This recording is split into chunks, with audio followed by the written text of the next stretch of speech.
So you want to start a 501c3 nonprofit corporation in California. Well, let's cover the very basic steps. First, you'll need a name for your organization. The name must be available and meet all of the requirements for nonprofit corporations in California. Then you'll file your articles of incorporation with the Secretary of State. This is the document that officially forms your nonprofit, and it must include particular language required by the states and also by the Internal Revenue Code if you want tax exempt status. Then you'll need to create bylaws. These are your internal operating manual for your organization. And again, they must include particular provisions for tax exempt organizations.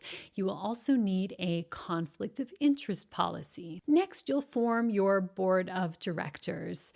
To get tax exempt status, you generally need a minimum of 3 directors, and you need to keep in mind the requirements for disinterested and unrelated directors. The board must have an initial meeting to take important actions, such as approving your bylaws. You'll also need an employer identification number, also known as an EIN.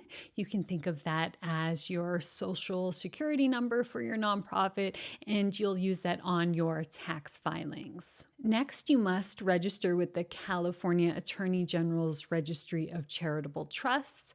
This is essential for fundraising and accountability. Be sure to file your initial statement of information with the Secretary of State and check your local city or county requirements for additional licenses, such as a business license. Now let's talk taxes. Once you have your EIN, you can apply for 501c3 status with the IRS, and this is a big one. It's a detailed application where you have to provide information about your activities, your legal structure, and your mission. Once you have tax exempt status with the IRS, then you can apply for state tax exempt status with the Franchise Tax Board. So that's it in a nutshell, but this is a very simplified overview of a process that is highly regulated and a lot can go wrong on each individual step.